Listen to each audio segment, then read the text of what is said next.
Hey everybody, welcome back to another 10-minute Marvel video. And there's been some kind of interesting updates, I guess, around Marvel Disney Plus shows. So the last video I did, and I recommend checking it out, obviously. I want you to watch the videos on our channel. But for context for this conversation, I recommend you check it out as well, where Kevin Feige has basically said, we're not going to be making everything into homework. You don't have to have watched everything to get to those big moments. And I walk through kind of a way of how that works and how it really worked that way for the most part in the Infinity Saga. There were a few kind of pillars that you probably needed to have seen. Avengers, Avengers Age of Ultron, Ragnarok. That's probably good enough to have gotten the whole picture, and I'm not even sure you need to have seen Age of Ultron. But that's kind of not the point of this one. The point of this video is about how Marvel's going to be moving forward with their Disney Plus shows. One is a reduction in live action shows. Now, I say a reduction. I don't think Marvel has had, well, maybe 2 years of 3 live action shows, and this being the second. I'm trying to think, maybe 3 years, but I don't think it has been 3 years. I think it's only been 2 years, and so it would just be reducing, I think, down to 2. Now, the interesting element with this, and there's a few interesting things to talk about here, one of them being the change of maybe focus for these shows, and I'll talk about that in a second, and the other one being the more traditional television style of running the Disney Plus shows that I want to talk about as well, because both of those will impact, I think, how things go forward. Now, I will say in both of these cases, I do think something like a mini-series or a special presentation would be available to Marvel to use. This idea of unlimited series, maybe to introduce new character, or a special presentation because there's some really good idea. That's not going to necessarily be removed from this,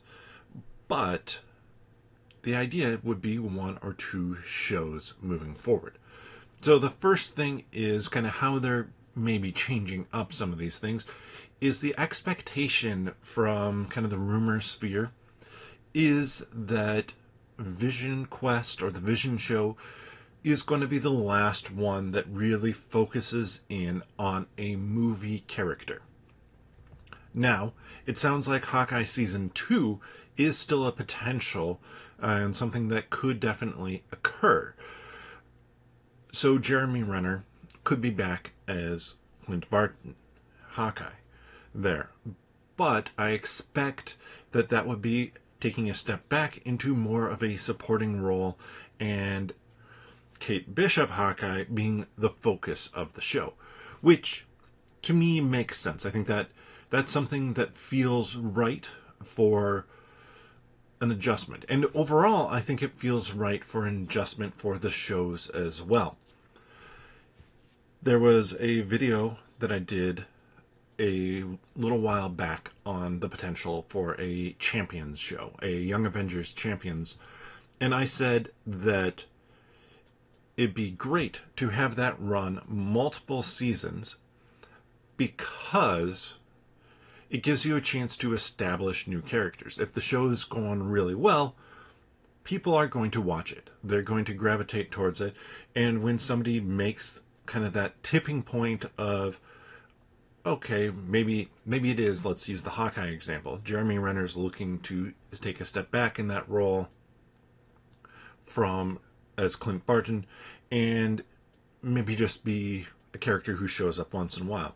But you still want to have a main Hawkeye.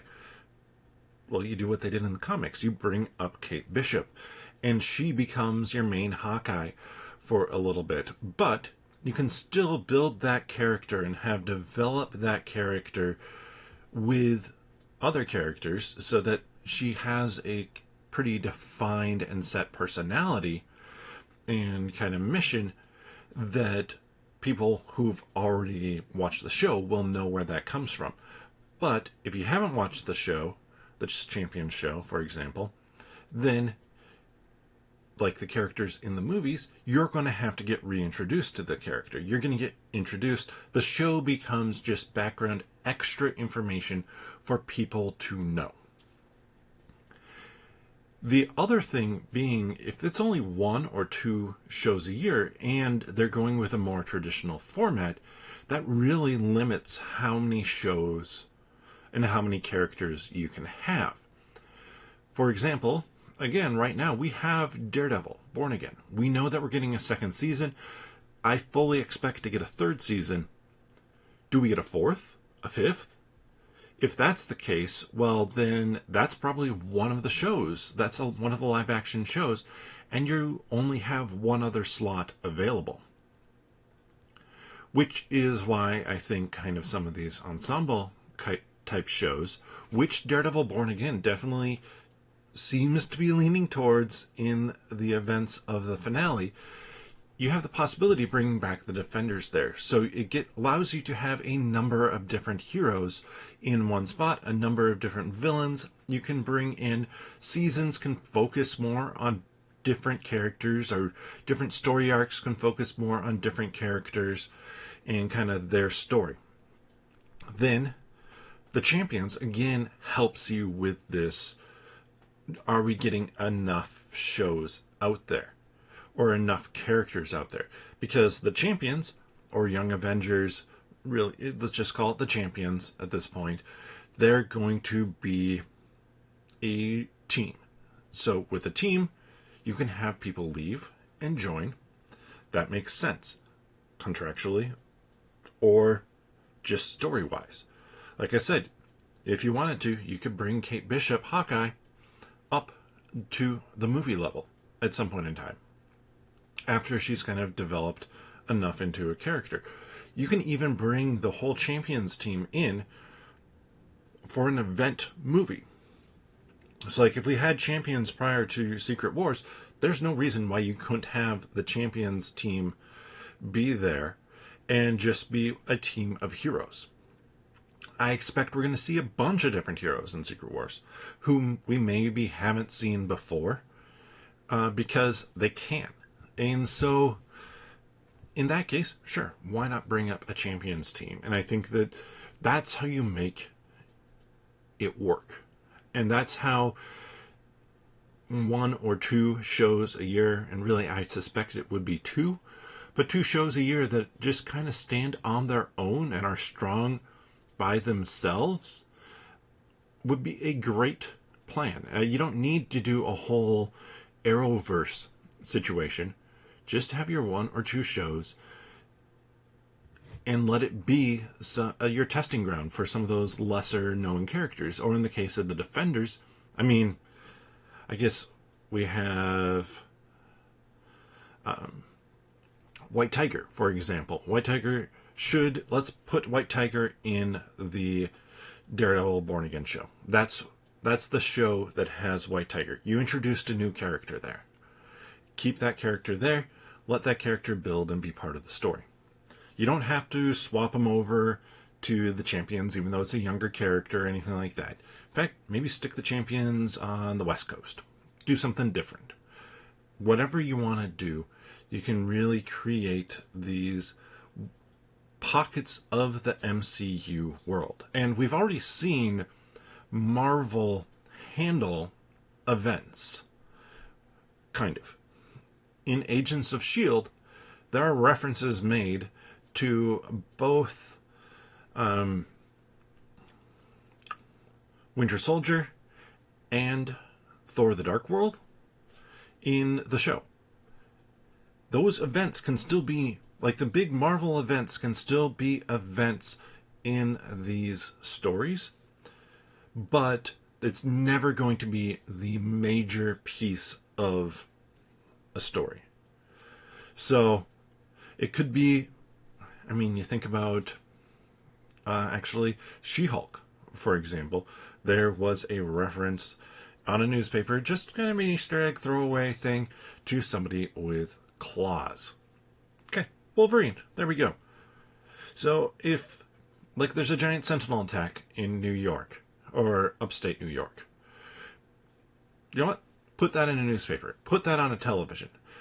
But it's not something that those characters have to interact with, because every character doesn't have to try and deal with every big event. Instead, they can just deal with their neighborhood, their street, understanding that they have their focus in that area, but are part of that larger world.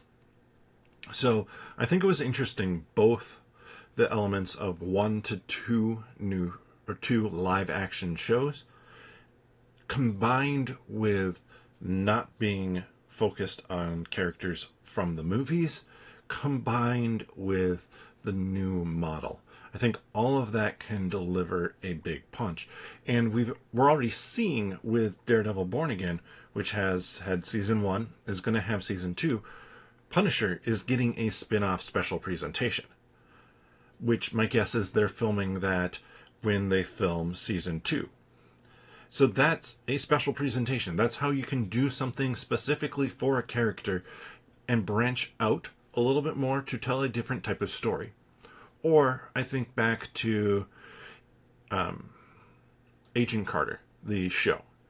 That had, in particular, one... I'm trying to remember the second season if I liked it as well, but the first season was really enjoyable. And it was 5 episodes? Something like that. So why not keep a nice, tight... Yeah, we can do these limited run series every once in a while too, and they don't count towards those shows. If we have a story that we think is really good, it's not a movie, it doesn't fit in with one of our ongoing stories, we can still tell that in short form and just make it its own self-contained thing. Obviously, I don't know Marvel's plans. This may change. But this really feels to fall in line with Bob Iger's quality over quantity, the change from Bob Chapek, Kevin Feige talking about his 10-year X-Men plan. All of those different things feel like they're going to come together for some more of these team-up shows, and shows that go for those multiple seasons. And generally, streaming shows 3 seasons, but I think there's an opportunity for some of them even longer than that. Let me know your thoughts on this down in the comment section below. If you enjoy this content, please give the video a thumbs up, subscribe to the channel, click that notification bell as well, and then check out our conversation over on the 10-Minute Marvel podcast. We talked about Thunderbolts as well as some of this interview from Kevin Feige, and we're going to be talking more about kind of how the Vision show might be the last one to feature a movie character on this upcoming episode of the podcast.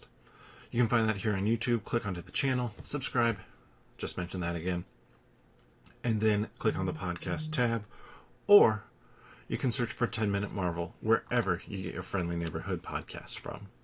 But with that, we'll see you next time.